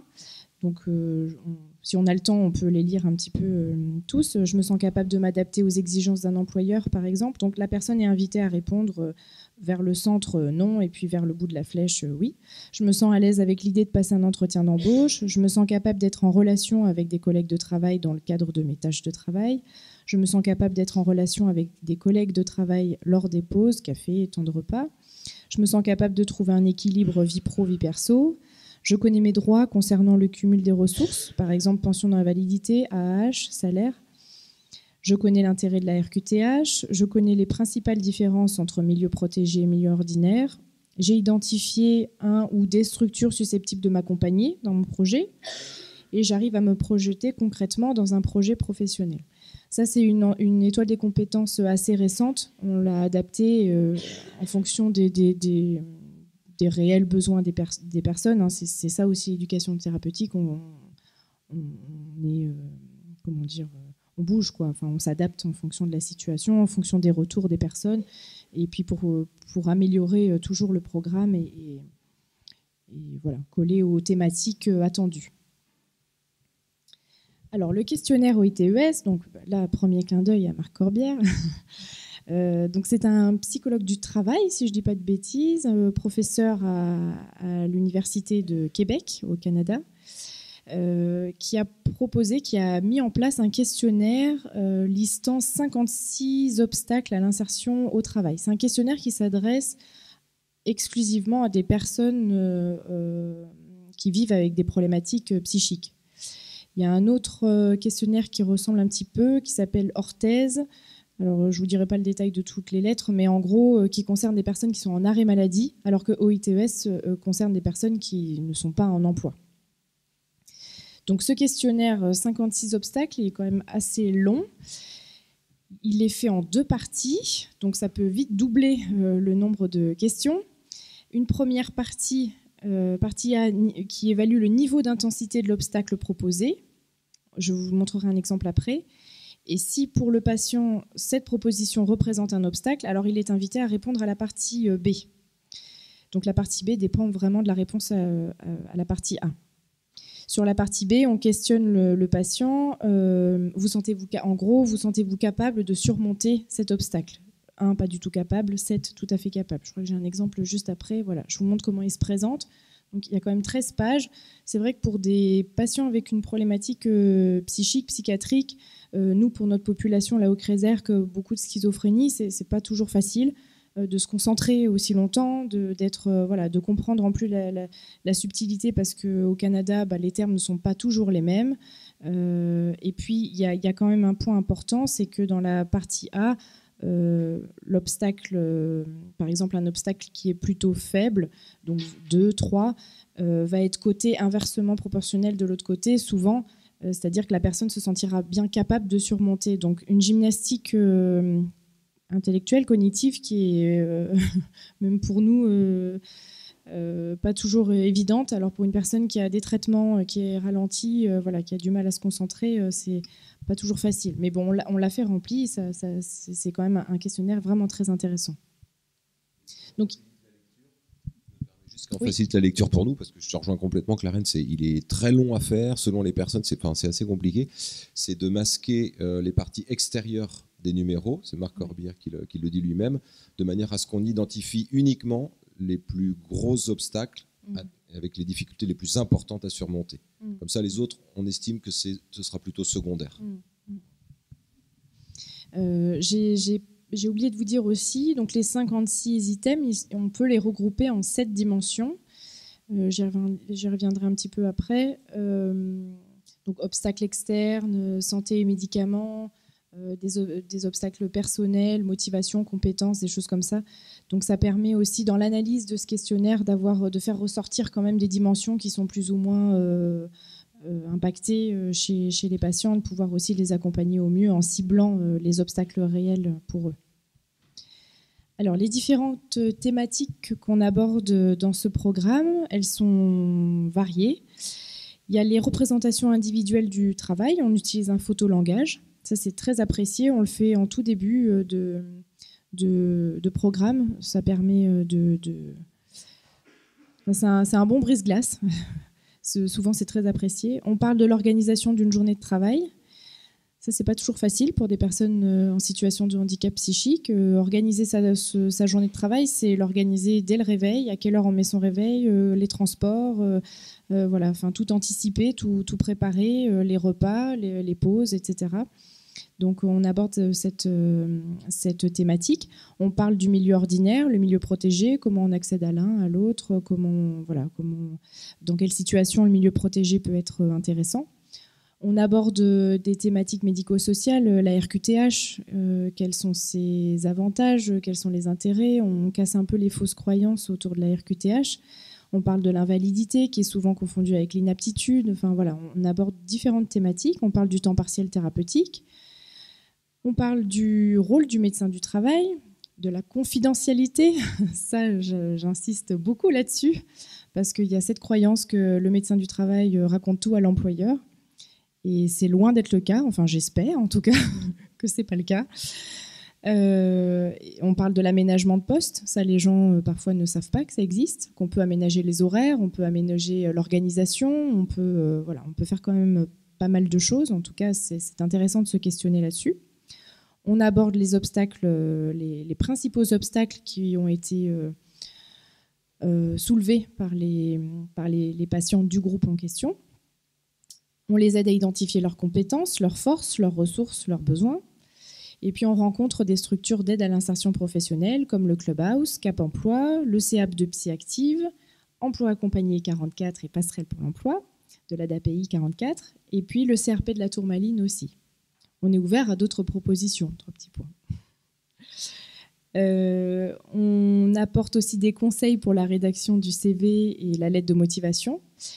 On accueille aussi des patients qui ont participé à des programmes antérieurs pour venir témoigner, surtout quand il y a une expérience professionnelle qui est intéressante. Ça nous paraissait pertinent de pouvoir la partager. Mais on accueille aussi des personnes en situation de handicap psychique qui n'ont pas participé au programme et qui souhaitent partager leur expérience. D'ailleurs, j'ai oublié de vous dire quand même un petit point important. Auparavant, le programme s'appelait Insertion professionnelle et handicap psychique. On l'a rebaptisé Insertion professionnelle et troubles psychiques, parce que déjà toutes les personnes avec une pathologie psychique ne sont pas forcément en situation de handicap, parce que le handicap est là quand il y a une limitation d'activité, mais si tout se passe bien, le handicap disparaît alors que la maladie est toujours là. Et puis parce que souvent les gens avaient peur d'être stigmatisés ou étiquetés et nous disaient moi je suis pas handicapée en fait, donc je vais pas rentrer dans ce programme. Donc voilà, juste pour info, on a modifié son intitulé. Et puis on a aussi plus récemment eu l'intervention d'une ergonome et puis la présence d'un intervenant de la MDPH, donc la maison départementale des personnes handicapées. L'entretien de fin de programme, donc on refait remplir l'OITES. Si la personne le souhaite, on peut prendre le temps de regarder un petit peu l'évolution des scores. Ça prend du temps, mais ça peut tout à fait se faire. Et puis, on recueille la satisfaction des personnes pour pouvoir améliorer encore le programme. Et on remet un livret du participant qui reprend les principaux aspects, surtout théorique, RQTH, tout ça. Bon, c'est vrai que souvent les personnes peuvent s'y perdre un petit peu, donc il y a une trace écrite et un petit livret qu'ils peuvent consulter à tout moment et qui fait quand même qui représente quand même un bon support. Alors, bien sûr, vous pourrez me poser des questions après sur le contenu du programme. Je voulais quand même vous parler donc d'une étude qui a été réalisée de 2018 à 2020 ou 2021 et sur laquelle je me suis appuyée pour mon travail de thèse. Donc nous aussi, effectivement, les internes, Rémi, moi, Marie, on a réalisé nos travaux de thèse beaucoup en lien avec le CRESERC parce que c'est un sujet qui nous a beaucoup intéressés. Donc là, l'étude STEP 2 faisait suite à l'étude STEP 1 de Marie, justement, et qui est, en gros, va cibler les principaux objectifs de cette étude STEP 2, mais sur une population plus réduite. Donc, si vous avez des questions, on pourra en reparler, mais je vais principalement vous exposer la STEP 2. En gros, on voulait évaluer l'impact du programme sur le niveau d'obstacles ressentis, donc via le questionnaire OITES, obstacles ressentis à l'insertion au travail, et puis aussi sur le devenir occupationnel des participants. Quand je dis occupationnel, c'est parce qu'encore une fois, le travail, c'était pas forcément la finalité. Une activité bénévolat, c'était aussi intéressant à mentionner. Alors, il s'agissait d'une étude prospective, observationnelle, donc sur 2 ans, de 2018 à 2020, qui a suivi 4 groupes de patients. Alors, 4 groupes de patients, on avait une quarantaine du coup de patients et on en a inclus 29, donc une trentaine. Déjà parce qu'il y en a qui ont arrêté le programme parce qu'ils ont trouvé du travail. Donc c'est dommage, on n'a pas pu les mettre, les inclure parce qu'ils ne sont pas allés jusqu'au bout du programme. Pourtant, ça aurait pu être intéressant parce que c'est quand même assez positif. Et puis, il y a d'autres patients qu'on a perdu de vue ou d'autres tout simplement qui n'ont pas souhaité participer à l'étude. On réalisait donc plusieurs entretiens. Un à T0, donc c'est juste avant la participation au programme. Un à T6, donc c'est 6 mois après la participation au programme, et un autre 1 an après, où on faisait remplir l'OITES et où on recueillait des données socio-professionnelles. Je vous passe les infos plus statistiques, mais en gros, on a utilisé un test de Wilcoxon pour le critère de jugement principal, et puis une analyse plus descriptive pour les indicateurs d'activité que je vais vous détailler après. Donc pour notre population d'études, on avait une population d'études assez homogène, équilibrée, 50% d'hommes, 50% de femmes, moyenne d'âge de 34 ans, principalement schizophrénie, la maladie la plus représentée, et puis maladie bipolaire, et en minorité, très, très petite minorité, les troubles anxieux. Donc c'est sûr qu'au CRESERC, on n'a pas une proportion qui respecte la proportion dans la population générale. On a un biais forcément de sélection. Les résultats sont aussi à prendre avec des pincettes, mais la schizophrénie, c'est pas la maladie la plus représentée dans les troubles psychiques.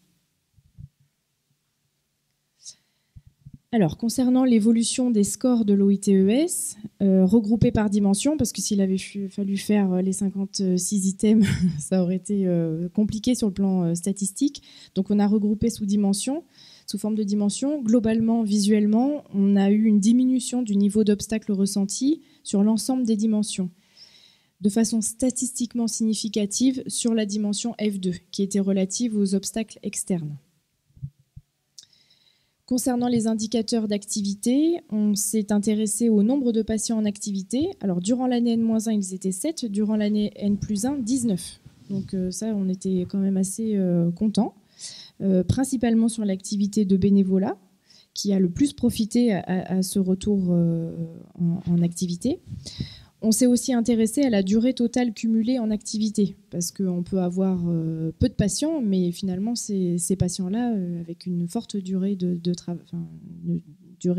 travail, ou à l'inverse, beaucoup de patients qui ont repris une activité, mais sur des temps très courts. Donc il nous a quand même semblé intéressant de regarder ça. Total cumulé, 50 mois durant l'année N-1, 123,5 mois durant l'année N+1. Et là encore, c'est l'activité de bénévolat qui a été le plus investi par les participants. On s'est aussi intéressé donc à l'activité professionnelle et puis aux périodes de stage ou de service civique. Concernant le nombre de patients qui ont pris contact avec les structures qui sont venues se présenter ou qu'on a rencontrées, donc sur les 29 patients, il y en avait 20 qui avaient entrepris des démarches auprès de Cap Emploi principalement. Alors, si vous faites l'addition des scores, là, vous allez me dire, mais ça ne colle pas avec 20, parce que certains patients ont contacté plusieurs structures. Alors, il y a un petit mot quand même à dire sur les 3 structures de droite, CRP de la Tourmaline, Passerelle et Emploi Accompagné. À l'époque, en tout cas, il fallait une notification de la MDPH pour accéder à ces structures. Donc, ça représente des démarches un peu plus longues, parfois complexes pour les patients. Alors, soit ça les démotivait un petit peu, ils s'orientaient plutôt vers Cap Emploi et le CEAP, soit ils entreprenaient les démarches, mais il fallait des délais, donc on ne pouvait pas les comptabiliser dans réellement une prise de contact avec les structures. Les démarches diverses entreprises, donc 6 personnes ont obtenu la RQTH, 3 personnes ont débuté une formation, 2 ont envoyé une candidature sans réponse, et puis une personne a eu une promesse d'embauche. Alors, les perspectives envisagées, bien sûr, il s'agirait, comme l'a dit tout à l'heure Sébastien, comme un peu la thèse de Rémi, d'observer l'activité du programme sur une cohorte beaucoup plus importante. Là, ce n'est pas représentatif, 29 patients, on en est bien conscient, et sur du plus long terme.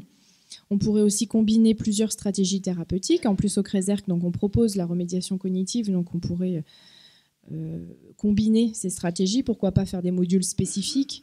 Parce que c'est vrai que la plupart des patients qui participaient à l'ETP avaient ou étaient en train de aussi participer à la remédiation cognitive, mais ce n'était pas vraiment axé à insertion pro. On peut aussi suivre et accompagner les patients pour maintenir l'emploi, favoriser le maintien dans l'emploi. Là aussi, il faudrait la présence quand même d'un interne parce que ça représente, en termes de temps, une bonne partie du temps de travail. Les infirmières sont déjà bien occupées. Et puis, proposer une période de stage, comme le fait le CHU de Dijon, ça, on ne l'a pas fait encore. Ça nous intéresserait bien, d'une ou 2 semaines. Mais voilà, pour pouvoir aussi faire un petit feedback avec les patients à l'issue et identifier les freins, les forces, ce qui peut être du coup réabordé dans les séances suivantes. Ça serait aussi tout à fait intéressant.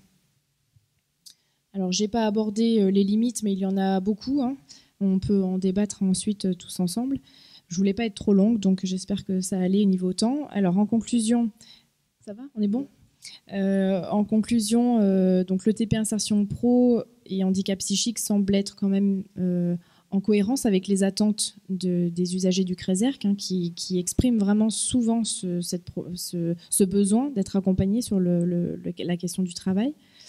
On a pu avoir une diminution du ressenti global du niveau d'obstacle à l'insertion au travail à 6 mois et une diminution vraiment statistiquement significative sur la dimension relative aux obstacles externes. Donc ça, c'est plutôt intéressant. Là aussi, on peut en débattre après. Pourquoi les obstacles externes? Et puis, on a objectivé un réel bénéfice observé sur le devenir occupationnel des participants à 1 an, notamment sur l'activité de bénévolat. Ce qu'on en a conclu tous ensemble, c'est que le programme leur a permis en fait de mieux identifier leurs forces, leurs freins, et en fait du coup d'élaborer un projet qui était plus adapté, plus en cohérence avec leur état de santé et avec leurs envies, et donc de potentialiser leurs chances de retourner vers l'emploi, même si là encore c'était pas l'objectif principal, mais c'est toujours bénéfique. Parce qu'on sait quand même que d'avoir une stabilité professionnelle participe au rétablissement, surtout en santé mentale. Merci pour votre attention. Merci beaucoup. Je voulais juste rajouter donc les personnes qui ont suivi le programme du CRESERC, qui sont après suivies sur l'emploi accompagné. On voit aussi réellement les bénéfices, puisque c'est des personnes qui se connaissent bien, qui connaissent leurs forces et leurs vulnérabilités. Et nous, on avance beaucoup mieux, beaucoup plus vite. Donc ça, c'était vraiment important de le souligner. Et on encourage vivement les personnes à aller sur ce genre de programme. Des questions peut-être?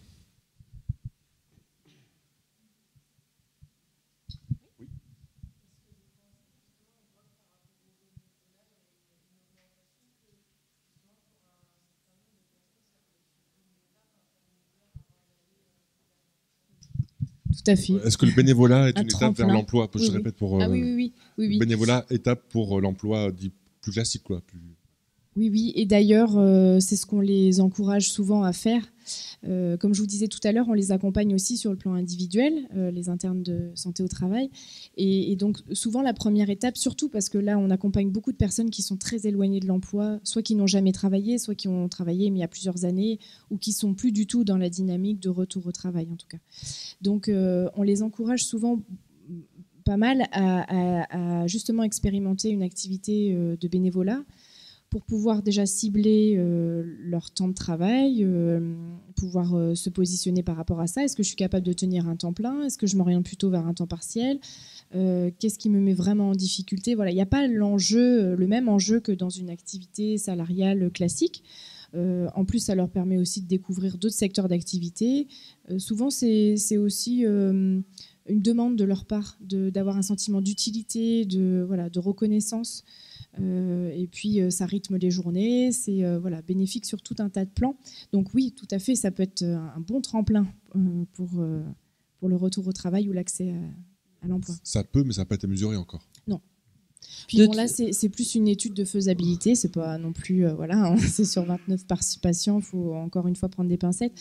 Mais en tout cas, ça serait intéressant de regarder ça sur du long terme et sur une population plus importante. Je voulais juste ajouter le fait que la mise en mouvement, on est déjà dans le rétablissement à partir du moment où les gens avancent. C'est déjà un pas vers le mieux-être. Voilà, c'est le dynamisme en fait qui a été initié par les personnes qui est intéressant à observer. Alors je vais encore être pessimiste, mais vous êtes les uns et les autres enthousiastes de ce que vous faites, et tant mieux. Vous préparez très bien les gens, vous faites travail d'orfèvre avec plein de compétences et tout. Mais pardon, mais en face, il y a des gens qui s'appellent les employeurs. Est-ce qu'ils sont réceptifs à ça? Est-ce qu'ils voient le travail fait et sont les portes ouvertes aux candidats que vous leur envoyez? Parce que vous faites des super jobs tous. Mais ouais, Julien, ils sont tous réceptifs. Mais franchement, on nous accueille les bras ouverts. C'est amazing, incroyable. Bon, certains, non. Oui, mais parce que vous êtes job coach. Ouais, et que ça. Ça, comme je disais ce matin, ça les rassure à fond de savoir que vous allez tout gérer. Je dis ça vite fait, de A à Z.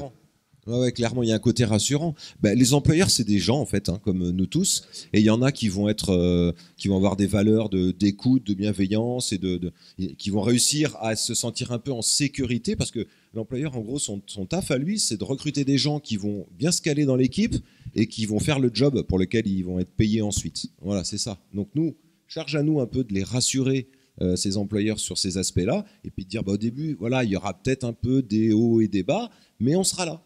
Et on connaît bien la boîte à outils qu'on peut mobiliser. Je pense à la GFIP, un financeur incontournable dans le milieu de l'insertion professionnelle, qui va vraiment nous épauler. On a des interlocuteurs territoriaux. Donc quand on présente toute cette boîte à outils, ça rassure un peu. Et puis quand ils ne sont pas rassurés, en fait, on dit merci, au revoir. Parfois on se fait jeter, d'ailleurs, on n'a même pas le temps de dire au revoir. Et on va en voir d'autres. Et l'idée, c'est vraiment d'explorer au maximum ces réseaux économiques, de se faire connaître, de dire qu'on est là, qu'on existe, et qu'il y ait de bouche à oreille. Ce qui fonctionne extrêmement bien pour les employeurs, c'est quand leurs confrères ou leurs consoeurs disent « Ah ben moi j'ai recruté une personne avec l'emploi accompagné, ça se passe très bien ». Et quand il y a des témoignages comme ça, ça fait l'effet domino, et en principe ça fonctionne. Donc continuons d'en parler, continuons de dire que c'est possible. Et notre intervention, je ne l'ai pas conclue tout à l'heure, j'en suis vraiment désolé, mais c'était vraiment de dire que avec l'idée de cette permanence, c'est que nous, on a vraiment envie d'insuffler l'espoir aux personnes que c'est possible. S'il y a des personnes qui veulent bosser, qu'elles ne voient pas que ce que la société leur renvoie bien souvent en leur disant ben non, tu as un handicap psy, tu peux pas, c'est pas possible. Ah ben non, on essaie d'insuffler vraiment autre chose, et ça, c'est quelque chose qui est important pour nous. Voilà. Du coup, tu as fait une belle conclusion. J'arrive là comme ça. Oui, non, mais les employeurs, il nous arrive très souvent de sensibiliser, alors de plein de manières, hein, mais on voit que beaucoup sont sensibles parce qu'ils ont un proche, une personne qui est concernée par la situation, une personne en situation de handicap. Donc on y arrive. Après, des fois, on n'y arrive pas, évidemment. Hein, c'est l'éternel. Mais je trouve que c'est de mieux en mieux. On avance et quand on arrive avec les forces, parce que on n'a pas parlé, enfin on pourrait parler des heures, on a un outil qui s'appelle le plan de divulgation et c'est toutes les forces et c'est ce que veulent que les personnes souhaitent qu'on dise aux employeurs. Et en fait, c'est pas, on n'arrive pas avec tous les problèmes, on arrive avec toutes les forces des personnes et des personnes qui se connaissent bien. En fait, c'est que du bénéf, quoi, en fait. Hein, donc, mais bon, des fois ça marche pas. Hein, faut pas non plus, on va pas vous leurrer, mais en général, c'est plutôt positif. Viens faire des études avec nous. Oui. C'est une idée que j'ai. Parce qu'il y a la question aussi, enfin moi qui, pardon monsieur, je vous en prie.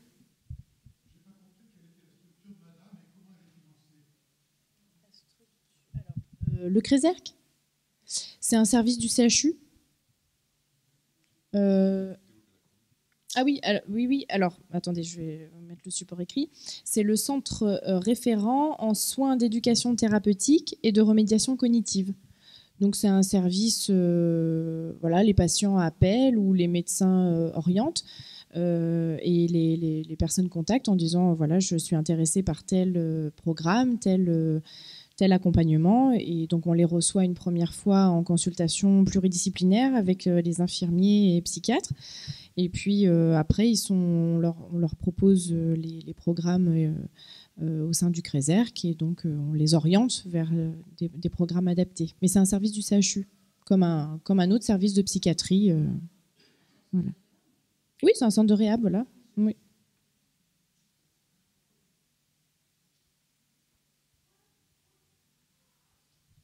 Oui.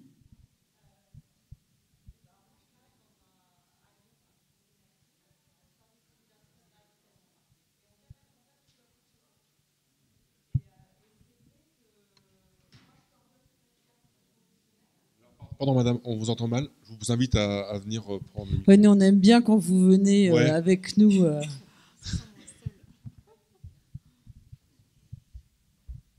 Alors, moi, je travaille au service universitaire de réhabilitation de Lyon. On est une structure avec, entre autres, une filière socio-professionnelle d'une quinzaine d'agents, donc qui sont peu de soignants, mais beaucoup de travailleurs sociaux. Et on vient de mettre en place le job coaching. Donc là, on a 2 job coachs dans l'équipe, et je pense à ça puisque je pensais au démarchage des employeurs, et effectivement, nous, on est un peu confrontés aussi, où on est centre hospitalier, donc quand on vient se présenter, on ne vient pas tout de suite en disant on est l'hôpital. Et c'est vrai qu'avec la méthode IPS, c'est vraiment une méthode où le démarchage demande beaucoup de temps pour développer un partenariat. C'est une première prise de contact, c'est on relance l'employeur, et ensuite on vient avec un potentiel candidat. Mais c'est sûr qu'on ne va pas voir l'employeur en disant ben voilà, on a quelqu'un, il faut le recruter. C'est sûr que c'est beaucoup de temps. Mais il y a des résultats. C'est vrai que c'est chouette, et je pense que les mentalités vraiment changent. Nous, dans le cadre du job coaching, on va dire que tous les 15 jours, on se fait une journée de prospection où on prend notre mallette et puis on va taper aux portes. On va dire qu'on contacte 30 personnes, et sur les 30, honnêtement, on a vraiment 3 bonnes touches. Mais parce que les gens, effectivement, sont sensibilisés en général, ou disent « Ah oui, ça me touche ». Voilà, ça marche comme ça aussi, il ne faut pas se leurrer. Mais les mentalités changent quand même. Donc ça évolue, et puis aussi l'idée du job coaching, c'est que l'usager vienne avec nous, hein. On ne le fait pas forcément tout seul non plus.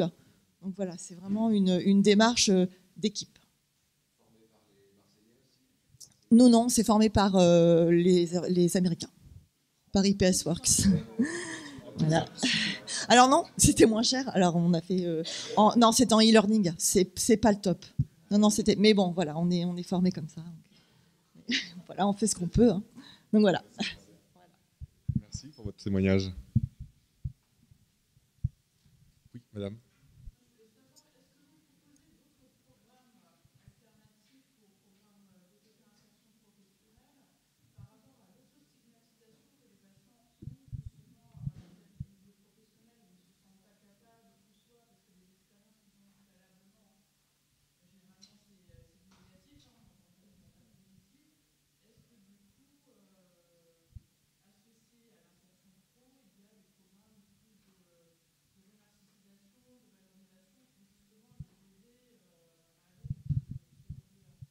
Alors, je ne l'ai pas animé, mais j'ai connaissance d'un programme, effectivement, qui traite de l'autostigmatisation. Peut-être que Delphine, tu te caches, mais tu vas venir peut-être dire quelques petits mots. Non ? Ah bon ?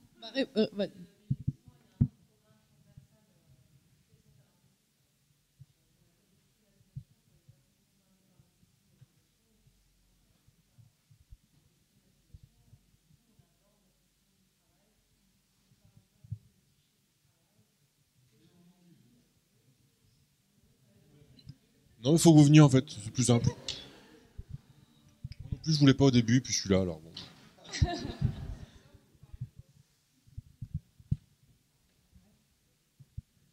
Donc oui, effectivement, on a un autre programme d'éducation thérapeutique par rapport à la stigmatisation, qu'on appelle le TP des stigmatisations, pour les personnes concernées par l'autostigmatisation ou qui sont intéressées par cette problématique-là.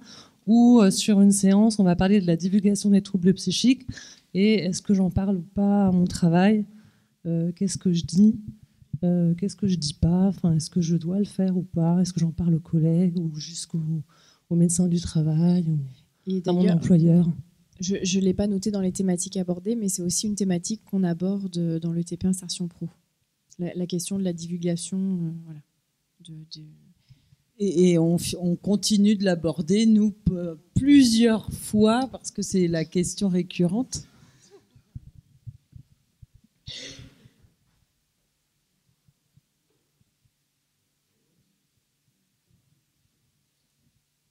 Toutes les énergies sont là, en tout cas. Il ne manque plus qu'à convaincre tout le monde.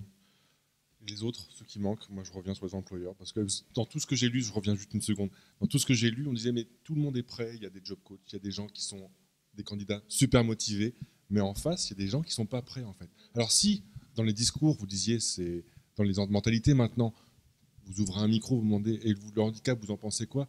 Mais il faut accueillir tout le monde, mais de chez vous. Ah ouais, non, mais ça va être dur, en fait. À quoi je m'engage? Il y a aussi cette question de responsabilité. À quoi je m'engage si ça se passe mal, etc. Bon, bref. Mais c'est... Pas mal d'entreprises, de grands noms d'entreprises qui mettent les moyens dans des fondations, dans une communication sur le handicap qui est vraiment très importante. Sauf qu'après, concrètement sur le terrain, c'est pas cette publicité-là qu'on retrouve parce que c'est des individus en fait qui sont managers, qui sont collègues, qui sont directeurs, directrices. Et là, ça peut changer un peu la donne, quoi. Mais on y croit. Si on n'y croit pas, du coup. Il faut y croire. Il faut l'énergie, bien sûr.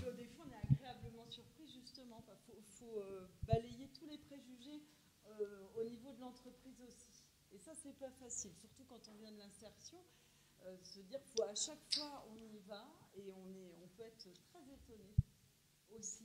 Ça c'est bien comme mot de la fin, non? Vous voulez en rajouter un peut-être? Juste, non, je terminais aussi là-dessus. C'est que là, pour le coup, maintenant, je suis beaucoup plus en contact direct avec les employeurs, au Créser que peu, pas. Et finalement, là où on rencontre des obstacles, c'est essentiellement quand il n'y a pas de communication ou qu'il y a des mauvaises communications ou des mauvaises représentations. Et donc, on propose aussi des sensibilisations collectives pour le collectif de travail, qui joue quand même une grande part là-dedans, auprès des managers, auprès de l'employeur, pour rassurer tout le monde, expliquer aussi, parce que quand on ne connaît pas, on a des représentations erronées bien souvent. Et il ne s'agit pas de parler de la maladie en tant que telle, parce qu'on respecte le secret médical, mais de parler des besoins, des particularités, en tout cas en lien avec l'état de santé. Et ça permet d'apaiser très souvent quand même les interrogations. Voilà. Après, en effet, il y a des fois où ça ne marche pas. Mais bon, moi, j'ai une petite expérience et pour l'instant, ça a toujours bien marché.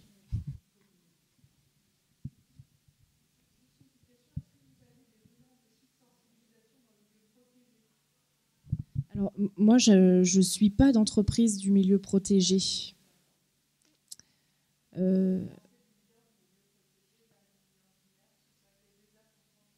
Ouais,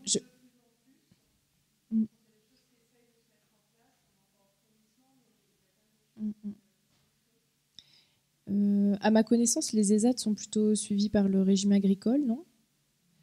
Non, pas que. Bon, ok. Sur les ESAT, je pense que ce qui est important, c'est d'être en raccord avec les... non, alors les politiques publiques, c'est bien, mais que les personnes qui sont en ESAT aient la volonté d'aller vers le milieu ordinaire.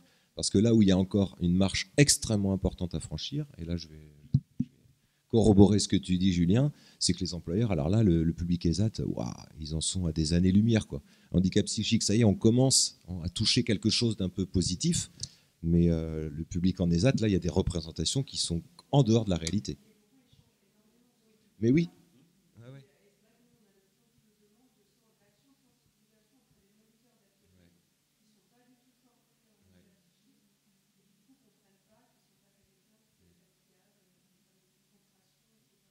Oui, parce que les préjugés, on est d'accord, c'est les employeurs qui en ont sur notre monde à nous et nous sur le leur. En fait, voilà, tout le monde a des préjugés sur les autres. Et donc, effectivement, il y a tout est un peu à casser et à reconstruire. Et je crois que c'est en cours en ce moment. Voilà.